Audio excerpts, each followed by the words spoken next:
तो दोस्तों, पिछले एपिसोड में आपने सुना कि स्वाति रुद्रा को बता रही थी कि किस तरह अनजाने में उन्होंने लकड़ी का ढेर समझकर एक महर्षि की कुटिया को आग लगा दी थी, जिसमें महर्षि और उनकी पत्नी सो रहे थे। आग के पता चलते ही महर्षि तो बाहर निकलने में कामयाब रहे, पर उनकी पत्नी उसी आग में जलकर भस्म हो गई। महर्षि को जब इस बात का पता चला कि उस घटना के पीछे प्रवाल और स्वाति का हाथ है, तो गुस्से में आकर उन्होंने उन दोनों को श्राप दे दिया और वहां से चले गए। तो चलिए अब जानते हैं इसकी आगे की कहानी। आप सुन रहे हैं आदि शक्ति का रहस्य, एपिसोड 18। महर्षि के वहां से जाने के बाद हम दोनों पति पत्नी रात भर वही बैठकर रो रहे थे और अपनी किस्मत को कोस रहे थे। इतना कहकर स्वाति एकदम से चुप हो गई। उसकी आंखों से आंसुओं की धारा बह रही थी। उसकी ये हालत देखकर रुद्रा को भी बहुत बुरा लग रहा था। वो स्वाति के पास आया और उसे सांत्वना देने लगा। जब स्वाति सामान्य हुई तो ना चाहते हुए भी रुद्रा उससे पूछने लगा, बहना, तो आगे क्या हुआ? रुद्रा के इस सवाल पर स्वाति अपने आंसुओं को पोंछकर बोली, रोते रोते कब सुबह हुई हमें पता ही नहीं चला, पर उस सुबह हमने मजबूती से एक दूसरे का हाथ पकड़ा और ये फैसला किया कि चाहे जो भी हो जाए, पर ये हाथ कभी नहीं छूटना चाहिए, क्योंकि हाथ छूटते ही हमें एक दूसरे से बिछड़ने का डर रहता। इसीलिए हमने अपने उस हाथ को एक मजबूत बेल की लता से अच्छे से आपस में बांध दिया, ताकि गलती से अगर हाथ छूट भी जाता है तो रस्सी के सहारे वो बंधा रहे। फिर हम दोनों एक हाथ से ही आपस में तालमेल बिठाने की आदत डालने लगे। अब हम दोनों को भी भूख लगने लगी थी। प्रवाल जी के कहने पर हम दोनों जंगल में घूमकर कुछ फल जमा करने लगे। कुछ ही देर में हमने कई सारे फल इकट्ठा कर लिए। फिर भरपेट फल खाने लगे। तभी पेट भरने के बाद प्रवाल जी मुझसे बोले, स्वाति, क्या तुम्हारा पेट भर गया? अगर नहीं तो लो और फल खा लो। नहीं नहीं प्रवाल जी, अब मेरा पेट भर चुका है, आप खा लीजिए। तभी वो कहने लगे, नहीं, अब मेरा भी पेट भर गया है। अच्छा सुनो स्वाति, मैं क्या कह रहा हूँ कि अब महर्षि के शाप के कारण हम वापस घर तो नहीं जा सकते, ना ही इस जंगल से बाहर निकल सकते हैं। तो इस पर मैं सोच रहा था कि हमें इस जंगल में रहने के लिए एक अच्छी सी जगह ढूंढ लेनी चाहिए, जहां हम कुटिया बनाकर रह सके। क्या कहती हो? इस पर मैंने सहमति में अपनी गर्दन हाँ में हिलाई। फिर कुछ देर आराम करने के बाद हम लोग ऐसी जगह की तलाश में निकल पड़े जहां रहने के लिए अनुकूल वातावरण हो, जहां पर खाने पीने की चीजें नजदीक हो और जो सुरक्षित हो। हम आगे की ओर चल ही रहे थे कि तभी मेरे मन में एक सुझाव आया। मैंने तुरंत उसी वक्त प्रवाल जी से कहा, प्रवाल जी, कैसा रहेगा अगर हम किसी ऊंची जगह का चयन करें? तो इससे हमें हमारे आसपास के परिसर पर नजर रखने में भी आसानी होगी और जंगली जानवरों से भी हम बचे रहेंगे। इस पर प्रवाल जी ने कहा, नहीं स्वाति, अगर हम ऊंचाई पर रहेंगे तो तुम्हें पानी वगैरह लाने में बहुत परेशानी होगी, क्योंकि पानी तो उस जगह नहीं होगा। उसे लाने के लिए न जाने हमें कितनी दूर तक जाना होगा। फिर हम उतनी दूर चलकर जाएंगे, पानी भरेंगे, फिर वो पानी लेकर उतनी ही दूर चलकर वापस भी आएंगे। नहीं स्वाति, मैं इसके खिलाफ हूँ। तुम्हारे इन कोमल पैरों की क्या हालत होगी, जरा सोचो तो। नहीं, ये मुझे मंजूर नहीं। तभी मैं चिढ़ते हुए बोली, प्रवाल जी, आप समझ क्यों नहीं रहे हो? ये हमारा राज्य थोड़ी ना है जहाँ हमारे पास सारी सुविधा होंगी। ये जंगल है, यहाँ हमारे हिसाब से कुछ नहीं होगा। थोड़ी बहुत मेहनत तो हमें उठानी ही पड़ेगी। हम बातें करते करते आगे बढ़ ही रहे थे कि तभी हमें वही रात वाले महर्षि एक पेड़ के नीचे ध्यान करते दिखे। उन्हें देख प्रवाल जी मुझसे बोले, स्वाति, क्यों ना हम महर्षि के साथ ही रहे? क्योंकि मैंने सुना है कि जो ऋषि मुनि ध्यान साधना में बैठते हैं तो वो अपने आध्यात्मिक शक्ति से अपने आसपास के परिसर में सुरक्षा घेरा बना लेते हैं, जिससे भूत प्रेत, नकारात्मक शक्ति और जंगली जानवरों से भी उनकी सुरक्षा होती है। तो अगर हम उनके साथ रहते हैं तो उनके साथ साथ हमारी भी जंगली जानवरों से सुरक्षा होगी और उनके करीब रहकर हमें उनकी सेवा करने का भी मौका मिलेगा। इतना कहकर प्रवाल जी चुप हो गए। फिर एक गहरी सांस लेकर वो बोले, देखो स्वाति, हमें ये तो पता नहीं कि आगे हमारे नसीब में क्या लिखा है, पर इनकी सेवा के असर से हो सकता है आगे हमारा कुछ भला हो जाए। मैं भी प्रवाल जी के बातों से सहमत थी, इसीलिए मैंने कहा, प्रवाल जी, मैं आपकी सुझाव से पूरी तरह सहमत हूँ, इसमें मैं आपकी पूरी तरह से मदद करूंगी। उस दिन से हम लोग भी महर्षि के साथ साथ ही रहने लगे। हम लोग अपने साथ साथ महर्षि के लिए भी फल और पानी की व्यवस्था करते थे। इसी तरह दिन बीतते गए और मुझे प्रवाल जी की बातों पर यकीन होने लगा, क्योंकि उनके कहे मुताबिक ये बात सही साबित हो रही थी कि महर्षि ने ध्यान में बैठने से पहले उस परिसर को अपने मंत्र शक्ति से बांध रखा था। इसीलिए अभी तक कोई भी हिंसक पशु उस परिसर में नहीं आया था। हम लोग हर रोज महर्षि के ध्यान से बाहर आने की राह देखते थे। इसी तरह लगभग 20 से 21 दिन बीत गए, पर अब तक महर्षि ने अपनी आंखें नहीं खोली थी। इन दिनों में हम लोगों ने उस जंगली परिसर को एक सुंदर बागीचे में तब्दील कर दिया। हमने जगह जगह फूलों की क्यारियां लगाई, जिससे वो परिसर जंगल होते हुए भी एक बागीचे के जैसे दिख रहा था। फिर वो दिन आया। उस दिन हमेशा की तरह सवेरे उठकर हमने पूरी परिसर की साफ सफाई की। फिर नदी पर जाकर स्नान आदि करके दोनों ने मिलकर सूर्य देव को अर्घ्य दिया। उसके बाद हमने खूब सारे फल जमा किए।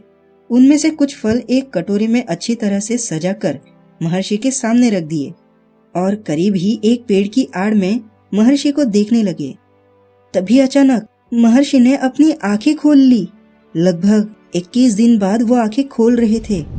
आंखें खुलते ही उन्होंने देखा कि वो एक बागीचे में बैठे हैं। सुंदर सुंदर फूलों की क्यारियां देखकर उनका मन प्रसन्न हो गया। उन रंगी बिरंगी फूलों के रंगों से ऐसा लग रहा था मानो उनकी आत्मा को शांति मिल रही हो। वो सोचने लगे, ये क्या, मैं तो ध्यान करने के लिए जंगल में बैठा था, फिर यह बागीचे में कैसे आया? तब अच्छे से निरीक्षण करने के बाद उन्होंने जाना कि वो जंगल में ही है, पर उनके आसपास का परिसर किसी ने बागीचे में तब्दील कर दिया है। ये सोचकर वो बोले, यहाँ जो कोई भी है सामने आ जाओ, मैं उसे देखना चाहता हूँ जिसने ये सब किया है। पहले तो कुछ देर हम दोनों की भी उनके सामने आने की हिम्मत नहीं हो रही थी, पर किसी तरह साहस करके हम दोनों ही उनके सामने आ गए और हाथ जोड़कर खड़े हो गए। हमें सामने पाकर महर्षि एकदम से क्रोधित हो गए। उन्होंने हमसे कहा तो कुछ नहीं, पर बड़े ही तेज गति से वो नदी की ओर बढ़ गए। हम लोग डरे सहमे से बस उन्हें जाते हुए देख रहे थे। जब वो हमारी आंखों से ओझल हुए तब जाकर हमारे जान में जान आई। फिर सामान्य होकर हम लोग अपने कार्यों में जुट गए। 20 से 25 मिनट बाद जब महर्षि स्नान आदि करके वापस आए तो आते वक्त उन्होंने कुछ फल अपने साथ लाए और उनकी जगह पर बैठकर वो फल खाने लगे। उन्होंने हमारे रखे हुए फलों को छुआ तक नहीं। फिर कई दिनों तक ये सिलसिला जारी रहा। महर्षि सुबह सुबह ब्रह्म मुहूर्त में उठकर स्नान आदि करके ध्यान के लिए बैठते थे और हम हमेशा की तरह उनके खाने पीने की व्यवस्था करके रखते। पर इतने दिनों में महर्षि ने हमारे द्वारा रखे हुए फलों को कभी हाथ तक नहीं लगाया। ध्यान से उठने के बाद वो नदी के किनारे चले जाते और उधर से ही कुछ फल अपने साथ लेकर वो खा लेते। पर हमने भी हार नहीं मानी। हम पूरे मनोभाव से उनकी सेवा में लगे रहे। हम उनके खाने के लिए फल लाते थे, उनकी पूजा के लिए फूल लाते थे, उनके रहने के लिए हमने एक छोटी सी कुटिया भी बनाई और उनके सोने के लिए एक नरम घास का बिछौना भी बनाया। शुरू शुरू में तो उन्होंने हमारी सेवा लेने से इनकार कर दिया, पर हमने भी हार नहीं मानी। हम अपनी तरफ से पूरा प्रयास करते रहे। इतने विफल प्रयासों के बाद आखिर वो दिन आ ही गया जब महर्षि ने हमारी सेवा स्वीकार की। उस दिन से हर रोज हम उनकी सेवा करते रहे। अब हमारे रखे हुए फल वो खाने लगे। अपनी पूजा में वो हमारे द्वारा लाए हुए फूलों का इस्तेमाल करने लगे और हमारे बनाई हुई कुटिया में रहने भी लगे। फिर जब वो रात में सोते तो उन्हें नींद आने तक हम लोग उनके पैर दबाते रहते। अब धीरे धीरे महर्षि को भी ये ज्ञात हो गया कि उस दिन जो कुछ हुआ वो मात्र संयोग था, उसमें हमारी कोई गलती नहीं थी। इस पर उनका गुस्सा धीरे धीरे शांत होने लगा। इस तरह लगभग 1 साल बीत गया। अब हम एक परिवार की तरह रह रहे थे। महर्षि का ज्यादातर समय पूजा पाठ और ध्यान में ही जाता था और हमारा उनकी सेवा में। अब धीरे धीरे वो हमसे बातें भी करने लगे। वो मुझे पुत्री और प्रवाल जी को पुत्र कहकर संबोधित करते थे। इस दिनचर्या के चलते बड़े ही आराम से हमारे दिन व्यतीत हो रहे थे। खाली समय में वो हमें वेदों की बातें बताते थे और थोड़ा बहुत ब्रह्म ज्ञान के बारे में भी बताते थे। एक दिन उन्होंने हमें करीब बुलाया और कहने लगे, पुत्र, क्या तुम ये जानना चाहते हो कि मैं कौन हूँ और यहाँ क्यों आया हूँ? इस पर हम दोनों ने ही बड़े ही अदब से कहा, हाँ गुरुवर, हम अवश्य सुनना चाहेंगे। फिर एक लंबी सांस भरकर महर्षि कहने लगे, कटिवल्लभपुर के काकुरम नाम के छोटे से गांव में एक लोहार के घर मेरा जन्म हुआ था। मेरे पिता का नाम रामन्ना और माता का नाम सुरवरा था। उन दोनों की मैं अकेली संतान होने की वजह से दोनों ही माँ पिताजी मेरा बहुत लाड़ दुलार करते थे। मेरे पिताजी तलवार बनाने का काम करते थे, इसीलिए दूर दूर से सैनिक उनके पास आकर तलवारें बनवाते थे। उससे ही हमारा गुजारा चलता था। जब मैं 6 साल का हुआ तो पिताजी ने मुझे एक छोटी तलवार बना कर दी। वो तलवार सिर्फ दिखने में छोटी थी, पर थी उतनी ही खतरनाक जितनी बड़ी तलवार होती थी। मुझे वो तलवार इतनी अच्छी लगी कि रात दिन मैं उसे अपने पास ही रखता था। उस तलवार की धार इतनी तेज थी कि एक हल्के से वार से भी इंसान की गर्दन धड़ से अलग हो जाती थी। पर मैं उससे पेड़ की शाखाएं या बड़ी बड़ी बेल काटता था।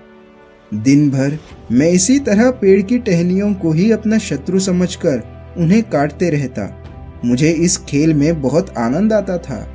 मेरे इस दिन भर की हुड़दंग को देखकर मेरे पिताजी तो बहुत खुश होते थे, पर मेरी माँ को मेरा तलवार के साथ खेलना बिल्कुल अच्छा नहीं लगता था। वो चाहती थी कि मैं गुरुकुल में जाकर पढ़ाई करूं। हालांकि उस समय गुरुकुल में सिर्फ धनवान लोगों के बच्चे ही पढ़ सकते थे, पर हमारी उतनी हैसियत थी।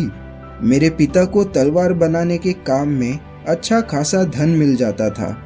वैसे तो पिताजी भी वही चाहते थे, पर उनका कहना था कि मैं और 2-3 साल बड़ा हो जाऊं, तब वो मुझे गुरुकुल में डालेंगे। इधर तलवार बनाने के हुनर से पिताजी का बहुत नाम हो चुका था। दूर दूर से बड़े बड़े सरदारों से लेकर मंत्रीगण तक आकर उनके हाथ से अपनी तलवार बनाते थे। एक दिन कटिवल्लभपुर राज्य के महाराज मनुदेव खुद अपनी तलवार बनाने के लिए पिताजी के पास आए। उनके साथ उनके पुत्र राजकुमार कनक देव भी थे। राजकुमार कनक देव लगभग मेरे ही उम्र के थे।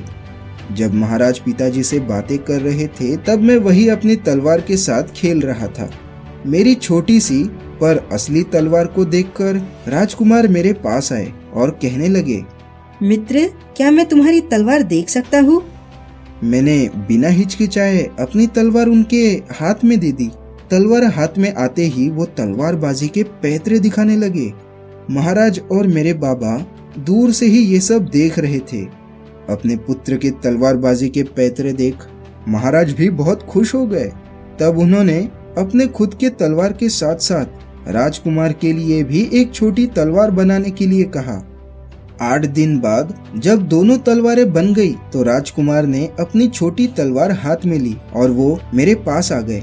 फिर हम तलवारबाजी करने लगे। वैसे मुझे तलवारबाजी नहीं आती थी, मैं तो बस राजकुमार के वार को रोकने का ही काम कर रहा था। तो दोस्तों, महर्षि की ये कहानी आगे क्या मोड़ लेगी, जानने के लिए सुनिए अगला एपिसोड।